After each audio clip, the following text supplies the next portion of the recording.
9 de la mañana, 33 minutos. La versión había circulado con fuerza en los últimos meses. Algunos ya hace más que meses que dicen Lacalle Pou va a ser candidato a presidente, si no es en esta, es en la próxima, como se dice en los términos políticos y muchas veces en los términos periodísticos también. Yo diría que hace ya algunos años que se maneja como alguien con potencial para ser candidato a presidente, pero en concreto se confirmó el jueves pasado que va a ser por lo menos precandidato a la presidencia por Unidad Nacional, precandidato, va a ser precandidato por Unidad Nacional y luego si gana esa interna del sector será precandidato seguramente contra Jorge Larrañaga. ¿Cómo le va a Lacalle Pou? Buen día. Buen día, ¿cómo andan? ¿Todo bien? Muy bien, ¿y usted? Bien, por suerte. ¿Dónde lo encontramos hasta ahora? Ahora en mi casa, ayer llegamos bastante tarde de Paso de los Toros y hoy tenemos un día bastante ajetreado, terminamos en Santa Lucía, en el departamento de Canelones. Lacalle, ¿usted es un político joven? Qué pregunta, ¿no? Según el imaginario colectivo nacional, sí. La otra vez hacíamos un estudio cualitativo con una empresa de acá de la Vuelta, una empresa seria, y la gente maneja que hasta los 50 y algo años se es joven. Aunque yo les hago un cuento, una vez estaba hablando con un veterano de 75, 80 años, y él me hablaba, no, que con los muchachos, y le digo, ¿qué edad tenían esos muchachos? Y me decía, y 77, más o menos, pues ya no son muchachos. Y me dice, ¿sabes quiénes son los viejos? Me dice, ¿quién? Todo aquel que tiene 20 años más que yo. Queda poco, ¿no? Es una definición que te sirve por el resto de la vida. Cuando tenés 5 años, el que tiene 25 viejo. Cuando tenés 39, como tengo yo, el que tiene 50. Y así sucesivamente. Pero bromas aparte, nuestro país, naturalmente, por su cómo está conformado etariamente, que tiene los promedios más altos del mundo, conjuntamente con la República Popular de China, obviamente la noción de juventud va subiendo. En otro lugar del mundo, no. En otro lugar del mundo, con 40 años tenemos primeros ministros, presidente, Rodríguez Zapatero, Aznar, Cameron, Peña Nieto, etcétera, etcétera, etcétera. Lo que sí se está viendo en nuestro país, en el ámbito privado, no tanto en el político, es que cada vez más jóvenes están liderando emprendimientos comerciales, industriales, tecnológicos, etcétera, etcétera. En ese ámbito, en el ámbito privado, sí ya se está siguiendo la corriente del mundo. Y desde el mundo de encarar una candidatura, no solo en el discurso, sino en todo lo que implica el marketing político, ¿usted cree que lo favorece la juventud o es una contra respecto a la opinión pública? Puede ser dos cosas. Yo creo que es una moneda de dos caras. La primera, y obvia, alguno podrá decir no tiene experiencia, por más que hace 13 años que soy diputado, y otros podrán decir, bueno, tiene el empuje, tiene las ganas propias de la gente que es más joven, que físicamente está mejor conservada, está más ayornado por mantenerse más al día. Yo creo que es las dos caras de la misma moneda. El aplomo y el equilibrio deberá demostrarse si lo tenemos o no, desde el punto de vista personal y desde el punto de vista del equipo. Lo que sí me decía una persona que yo aprecio mucho, me decía, los grandes líderes de nuestro país generan amparo. Una persona joven por sí sola no genera amparo, sí lo puede hacer, sí lo puede generar su equipo y sus propuestas. La gente busca certidumbres, por lo menos las humanamente posibles. Aunque a veces la prueba está que a pesar de tener muchos años, eso no necesariamente genera certidumbres y genera tranquilidad. Y ejemplos sobran. Usted había dicho que quería ser candidato a la presidencia en las próximas elecciones. ¿Por qué? ¿Por qué en las próximas y no en estas? Ahora decidió ser candidato en estas, pero ¿por qué su plan era a largo plazo? Porque como todo en la vida, uno trata de hacer planes a corto, mediano y largo plazo y va planificando la vida personal, la vida familiar, ¿no? Las presencias y las ausencias, más ausencias que presencias en el núcleo familiar, los escalones que uno quiere subir, que hay que subirlos de a poco y firmes. Y después uno se choca contra la realidad, o la realidad, las sinergias del choque contra la realidad. Y los tiempos políticos y los tiempos partidarios y los tiempos de país no necesariamente son los mismos que los personales. Entonces hay que amalgamarlos de la mejor manera, y a veces, como en este caso, hay que dar un pasito y medio en vez de dar un paso, y por eso es que nos llevó tanto tiempo, porque ustedes decían al empezar la nota que se comenta hace mucho tiempo. Nosotros realmente, como grupo, y después yo personalmente, esta decisión no tiene un mes. Esta decisión no tiene un mes porque costó mucha autocrítica, costó el nerviosismo propio de embarcarnos en lo que el cargo más alto que puede tener la competencia, el cargo más alto que puede tener un uruguayo en la actividad política, por ende el de más responsabilidades, el de menos privilegios, el de más obligaciones, el de menos derechos, y todo eso lleva una preparación obviamente intelectual, técnica, etcétera, etcétera, de formación de equipos, pero también lleva una preparación de aplomo personal, y esa no se podía, yo por lo menos no la podía hacer de un día para el otro. Usted pertenece a una familia netamente política. ¿Quién ha influido más en su pensamiento y en su accionar político? ¿Su bisabuelo, su padre o su madre? En grandes líneas, en lo que se puede hablar de las ideas, de la ideología, seguramente Luis Alberto Herrera, porque entre otras cosas es el que ha tenido más tiempo de escribir, el que más hemos leído, y aparte una continuidad histórica. A pesar de que no lo conoció. Claro, si yo pudiera nacer de nuevo me gustaría tener medio día con Luis Alberto Herrera. Quizá lo humanizaría más de lo que uno lo tiene allá en un pedestal, y vería cuáles fueron sus defectos, que por supuesto los tuvo, y a veces se han encargado de difundirlos, pero también hubiera visto un hombre netamente popular, con mucho sentido de nación y mucha claridad. Lo que escribió Herrera en el 30, hoy se aplica para el Uruguay, en el enclave geopolítico que estamos, y con los vecinos y en el mundo que estamos viviendo, aunque ha variado esa época. Y después uno recibe una educación en valores y principios propios de sus padres, y bueno, quizás las influencias paternas son más por ósmosis o por observación que por consejos verbales. ¿Qué rol cumple su madre en su carrera política? Es una mujer que es reconocida como una mujer fuerte políticamente, que tiene un pensamiento propio, más allá de estar casada con un expresidente de la República, pero fue senadora, tuvo su propio grupo. ¿Qué papel cumple a esta altura de su carrera?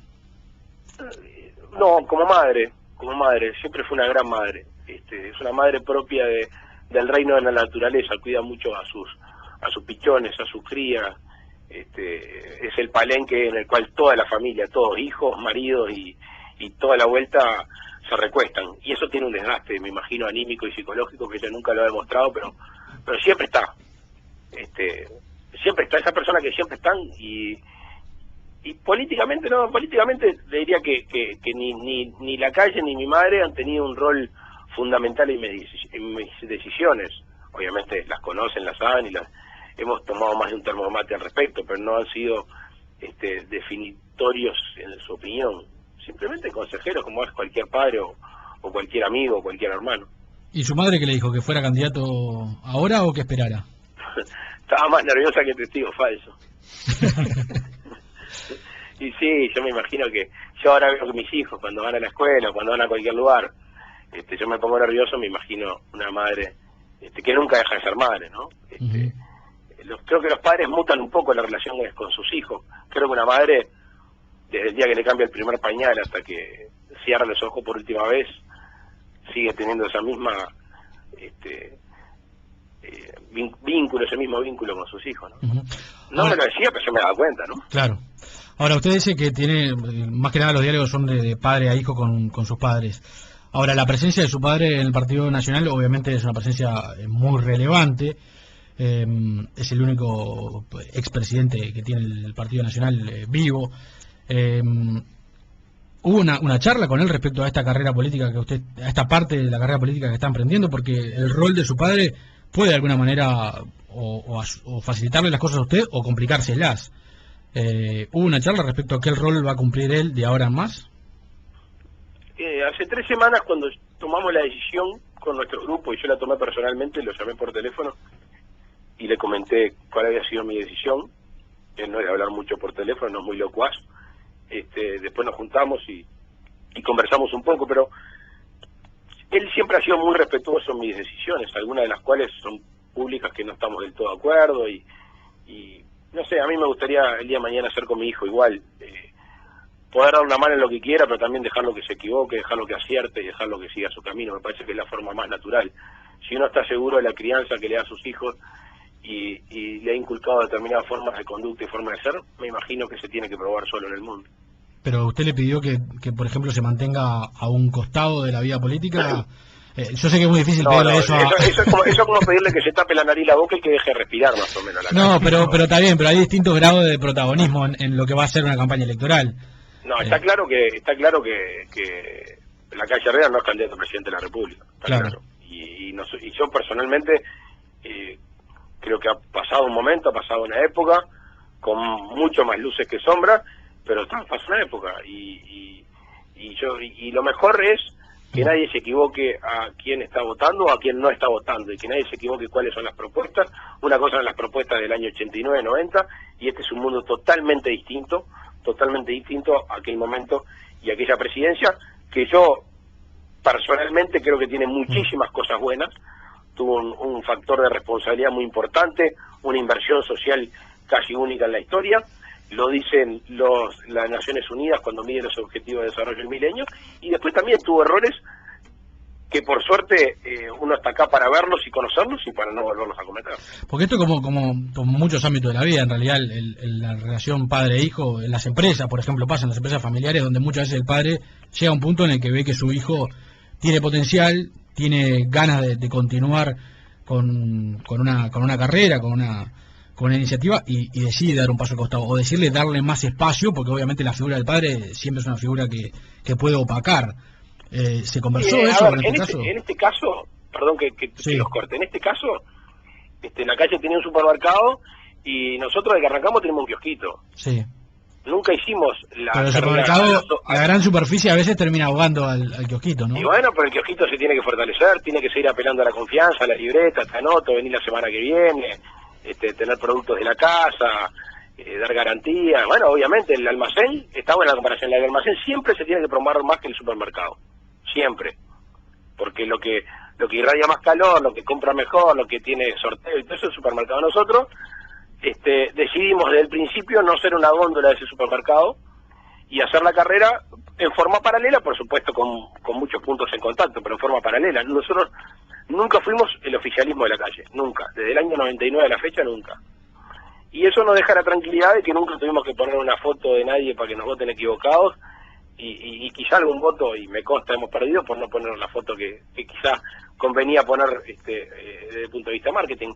Pero llegamos acá con un grupo que se fue forjando lejos del calor del oficialismo, que para mí eso lo hace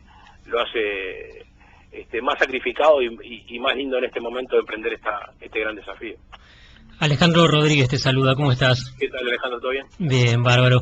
Cuando asumiste la presidencia de la Cámara de Representantes, terminaste tu discurso diciendo: espero estar a la altura de las circunstancias y si no lo estoy, aconséjenme. ¿Esto se aplica todavía?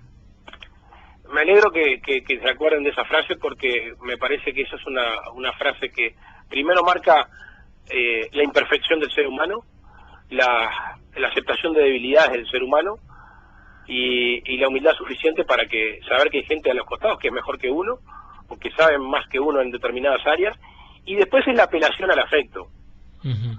Porque cuántas veces nos encontramos con gente de la política que te tiran de la oreja, te palmean el hombro y te dicen que sos un crack, y en realidad te estás por estrellar contra un muro.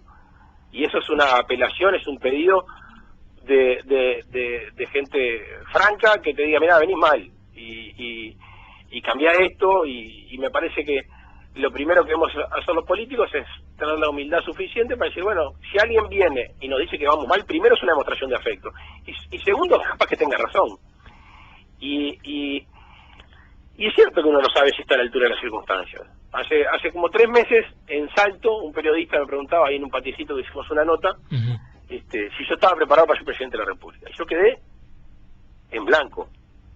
Y por suerte el periodista me ayudó, me dice: ya sé lo que te pasa vos, me dice. Es como cuando vas a ser padre, me dice. Vos no sabes si vas a ser un buen padre hasta el día que lo sos. Hasta el día que cambiás los primeros pañales, te levantás tarde en la noche, a veces muy cansado, bueno, la educación. Y digo, bueno, la verdad que te agradezco tu pregunta y sobre todo tu respuesta. Me la llevo 500 kilómetros al sur. Y creo que es parte de eso. Uno en la vida va adquiriendo determinados conocimientos, determinadas convicciones, determinados rumbo del país, qué quiere del Estado, qué quiere del país, qué quiere la sociedad, cómo la quieren columnar, qué quiere el Uruguay con respecto al mundo, qué quieren lo que hace la base tributaria, qué quieren lo que hace a la inversión en la educación, etcétera, etcétera. Y en realidad no sabes si estás preparado hasta el día que te toca aplicarlo. ¿Cómo siguen los próximos pasos de esta carrera, Lacalle? Y primero la decisión más interna, que es la que debe tomar Unidad Nacional, Sí. que fue la estrategia electoral de Lacalle, vamos a decir las cosas como son, porque a la Unidad Nacional se le da más importancia como sector que como una estrategia electoral. Sí. Lacalle quiso ser candidato a presidente, conformó la UNA. Sí. Después se mantuvo con determinados márgenes. Usted dice entonces Nosotros- que es una estrategia electoral más que un sector. Es que fue así, después Sí. quedó conformado medianamente como un sector. Nosotros somos partidarios, y así decía un comunicado de prensa los diputados de Fresco, que ayer sumaron otro diputado, el diputado Antonio Chiesa Tacuarembó, una excelente persona y un gran Sí. profesional, conjuntamente con todas las agrupaciones de Tacuarembó que son lideradas por Sergio Chiesa. Decía este comunicado que estamos ante una etapa, la palabra no era superadora, pero era una palabra similar a superadora, Ujú. de Unidad Nacional, porque la idea que es estancarse en Unidad Nacional son los que somos, o seguir convocando gente, seguir convocando mentes, seguir incluyendo gente que quiere volcarse a la actividad política en otro escenario distinto. Entonces no cerremos las porteras, la idea es el que quiere unir, quien quiere integrar tiene que derribar muros y no levantarlos, y eso es lo que nosotros queremos hacer desde el punto de vista partidario. Primero tenemos que tomar la resolución, la interna, que yo creo que mediando afecto y cohesión, si bien no va a ser fácil la decisión porque hay más de un nene con trompo, ahí es donde vamos a demostrar si nos tenemos afecto o no, que yo creo que lo hay. Ahí tomaremos una resolución, lo tiene que legitimar las bases. Esto no puede ser 3 o 4 jugando un truco, un tute que deciden, che, fulano es mengano, no nos parece lógico ni bien. Hay que legitimarlo con discusiones, hay que legitimarlo con una apelación por lo menos a los congresales, por lo menos como a los congresales de nuestro sector, y después ampliar las bases, salir a buscar acuerdos afuera, que tenga una base programática, porque si no termina siendo como cuando se abren los pases de fútbol o de básquetbol, ¿no? Claro. ¿Ya está en esos contactos? Sí, ya están, sí. Fuera de Unidad Nacional. Sí, también, pero les voy a pedir disculpas, pero prefiero Sí. no No, mencionar porque nombres hasta que... ahí hay una estrategia que recuerdo que Lacalle, su padre, la utilizó en la elección anterior o en la campaña anterior, de ir sumando adhesiones cada determinado plazo, no sé, 15 días, 20 días. Notoriamente era una estrategia, digamos, muchas de esas conversaciones ya estarían avanzadas mucho antes, pero era una forma de ir, digamos, de generando un espacio público de adhesiones permanentes. ¿Usted piensa replicar una estrategia similar? Hay una estrategia, ahora la táctica, que es la llevada al campo de los hechos, las ideas, tiene que ser acompasada con la realidad. Si no, la gente va a pensar esto es todo un teatro. Y yo personalmente, cuando veo que hay algunos hechos políticos que son un teatro, a mí me molesta. Yo soy político profesional, así que no es lo que queremos mostrarle a la gente. Por supuesto que cada acuerdo tiene su interés personal, que nadie diga que no, porque estaríamos mintiendo, pero debería estar amparado, debería estar contenido por una concepción en determinados temas en los cuales son afines. Si no, termina siendo esto un negocio, y para hacer negocio hay que dedicarse a otra cosa y no a la actividad política. ¿Qué le preocupa más, la primera instancia a la interna de la UNA o una posible lucha electoral con Larrañaga? Lo segundo es una carrera de preferencias con un compañero del partido que yo le adjudico muchísimas virtudes. A Jorge Larrañaga se ha mantenido durante mucho tiempo, hace muchos años que está en la cúspide, y eso no es fácil para un dirigente político. Creo que es un buen blanco, y bueno, y aparte de lo lindo de la vida no es ser preferido contra uno malo, sino tratar de ser mejor ante uno que es bueno. Entonces, cuanto mejor hablemos de Larrañaga, pensándolo, por supuesto, y creyéndolo, más nos vamos a tener que superar nosotros, y creo eso que debería ser una regla en la actividad política de la administración pública. La primera, y es un poco más remueve un poquito más las entrañas, porque es con gente que uno quiere profundamente y que está en el mismo grupo. Entonces, si viene más corta, si viene de otra manera, no es una puja electoral, y sí, te revuelve un poquito más el estómago. Y en una elección nacional, ¿cómo se ve contra un eventual Vázquez y un eventual Bordaberry? La vida está hecha de sueños, ¿no? Pero enseguida que soñamos nos suena el despertador y tenemos que correr atrás de la liebre. Y no le voy a decir que uno no lo he soñado y no lo he pensado, pero prefiero ir dando los pasitos a poco, porque si salís corriendo y no sabes caminar, todavía capaz que te pegas un tropezón medio grande. En los temas generales, ¿cuáles serían los temas a poner sobre la mesa, los grandes temas nacionales a discutir? Hay grandes temas nacionales que se empiezan modificando pequeñas grandes cosas. ¿Por qué digo esto? Porque yo estoy cansado de la madre de toda la reforma, de la tía abuela de toda la reforma, de la bisabuela, siempre cuando hablamos de grandes reformas, al final terminamos haciendo una comisión, tirándole el tema a alguien y nadie resuelve nada.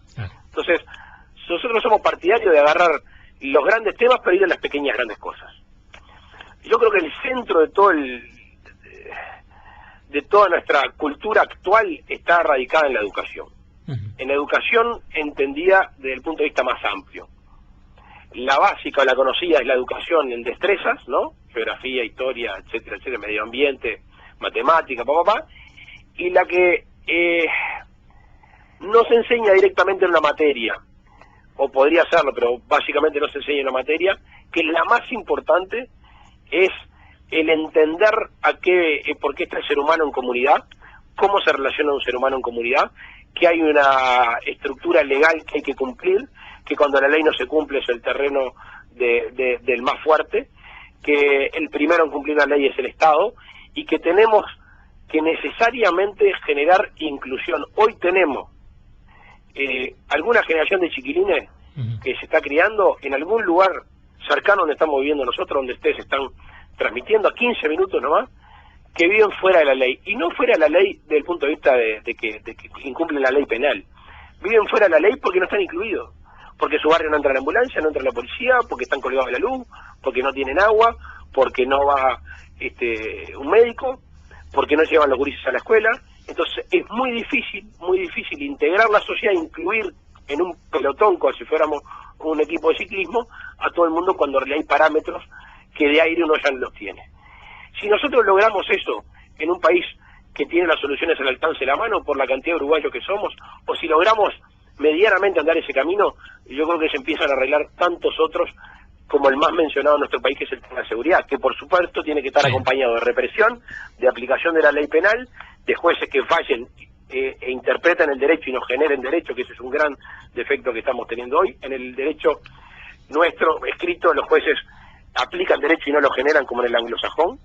Y después tenemos que tener establecimientos carcelarios que sean dignos. Yo me he dedicado a recorrer establecimientos carcelarios y conozco de los lugares peores del CONCAR hasta los lugares donde uno ve que hay posibilidad de rehabilitarse, como la cárcel de Campanera en La Valleja. Pero el tema es educación en el concepto más amplio que pueda haber. Lacalle, le agradecemos mucho estos minutos, ha sido muy amable. Un gustazo, a las órdenes. Muchas gracias. Luis Lacalle Pou, el líder de Aire Fresco, su sector político y precandidato a la presidencia de la República, primero en la interna de Unidad Nacional, como decíamos, y luego de pasar esa instancia va a ser el candidato de Unidad Nacional que va a enfrentar a Larrañaga.